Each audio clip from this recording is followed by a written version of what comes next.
New Year's resolutions. Many times, weight loss is at the top of the list. New Year's or not, thoughts of losing weight top the daily to-do list too. But actually doing it is the hard part, unless it's... Ho, ho, ho, it's magic, you know. Yes, magic. Or could it be... Ozempic.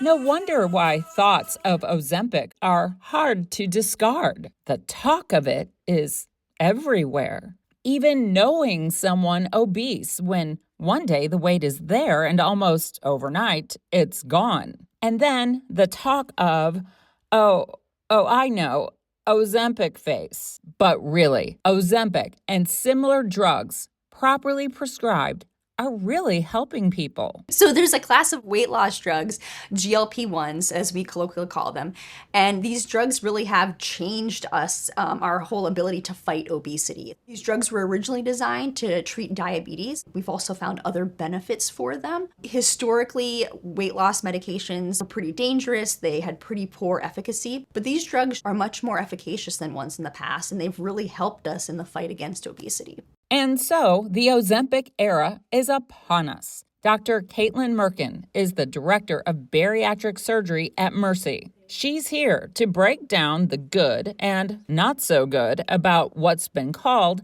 the Ozempic Epidemic. I think that's referring to that there's been a drastic increase in prescriptions of these medications over the past couple of years. Perhaps with America, 40% of our population is overweight or obese. So a lot of us suffer from this disease. So we're all pretty intimately aware of ways to treat it or, looking for hope of ways to treat it.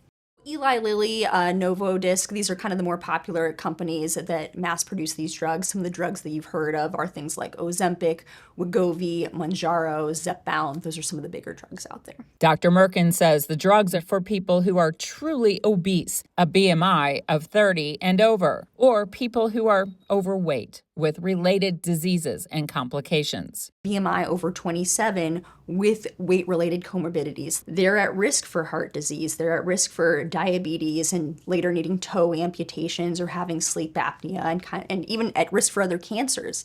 Not intervening upon them puts them at the risk for a sequelae of a lifetime of comorbidities.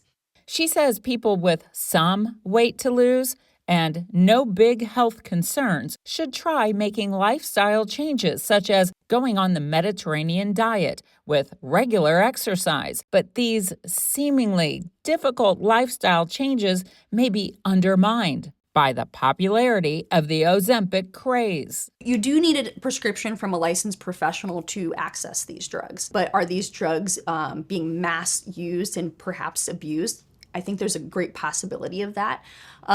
For a period of time, there was a shortage of these drugs because they were so wildly popular. And at that time, compounding pharmacies were allowed to create these drugs. So that created a lot of online pharmacies, a lot of pharmacies that weren't so reputable, creating these drugs and selling them to people. Every med spa, I've heard of gyms, I've heard of salons, I've heard of chiropractors, like all kinds of different people are coming out and selling these drugs to people. And with that comes a lot of danger because there's not quality control, right? They're not getting the drug that was actually designed and made by the company and is quality tested. I think there is the possibility that people are kind of abusing these drugs and not using them when they're truly obese. GLP-1s, like Ozempic, are for life. Over half of people that start these drugs are not taking them within 6 months to a year. These drugs are designed to be taken for the rest of your life, so it is kind of a commitment. And they come with some pretty high financial burdens. It's magic, you know. But with magic or Ozempic, something so good isn't possible without consequences or change. Patients have told me they tried the drugs, maybe they stopped it for financial reasons, maybe they stopped it because they couldn't tolerate the drugs. And what they describe as after stopping it is a voracious hunger and a rapid weight gain. And there's risk coming with the medication. We want to help people, and obesity is a real disease with, a lot of consequences that come from not treating it. Whether you're trying medical weight loss, surgical weight loss, or just kind of healthy behavioral changes, you can't get out of the healthy behavioral changes. Diet and exercise are a cornerstone to any weight loss journey. You got to put in the work. But I think these are great tools if used the right way.